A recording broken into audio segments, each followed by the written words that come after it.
पड़ता कि उसकी जिंदगी खत्म हो जाती। तुझे तो कहा था ये दीन और सच्चाई का चक्कर छोड़ मेरे जैसा कुछ भी करना शुरू कर दे। नहीं भाई, मैं पक्का मुसलमान हूँ, बन जाऊंगा, लेकिन कभी अपने रास्ते से नहीं हटूंगा। ठीक है भाई, तेरी मर्जी।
अस्सलाम वालेकुम।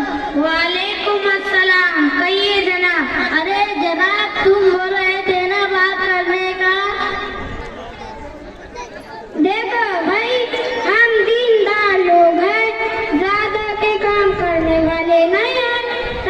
चार लोग आएंगे, उनको खाना खिला देना तुमने। अरे नहीं हो जनाब, इतना इंतजाम थोड़ी है मेरे पास। तो क्या गुनाह करते क्या मैं? तो मेहमान को खाना खिलाना सवाब है ना। अच्छा, खाना खिलाना सवाब है, लेकिन नक मार लेना क्या है? हमारे बाद भी नहीं खिलाएंगे तो उनको बुरा लग जाएगा। अरे यार, अब्बा पहले रिश्तेदारों को बुरा लग जाएगा, तुम पहले लोगों को बुरा लग जाएगा, ये पहले दामाद को बुरा लग जाएगा। या अल्लाह, ये बुरा लग जाएगा, कहीं तेरा आजाद तो नहीं? बुरा लग जाएगा, बुरा लग जाएगा। क्या लगा है तुम सब में ये बुरा लग जाएगा? हम लोगों की खुशी के लिए तुम अल्लाह रसूल को नाराज कर लो। अल्लाह का बुरा लग जाए, हम उसकी फिक्र नहीं करते और अपनी नफ्स पैरवी में चलते चले जा रहे। नबी सल्लल्लाहु अलैहि वसल्लम ने अपनी बेटियों की शादी सफायत की थी। किसी को कोई खाना नहीं खिलाया था, वह नफ्स अदा किया था। हमारे नबी सल्लल्लाहु अलैहि वसल्लम की सीरत मौजूद है और हम नफ्स परस्ती में लगे होते हैं। हमें शर्म आनी चाहिए। मैं शादी करूंगा तो सिर्फ और सिर्फ शादी करूंगा। वाह वाह वाह वाह, क्या अच्छे ख्यालात है इस लड़के के। सीखो तुम सब। मुझे माफ कर दो बेटा, वाकई मुझे शर्म आ रही है। बुला लेंगे काजी साहब को और कर लेंगे शादी।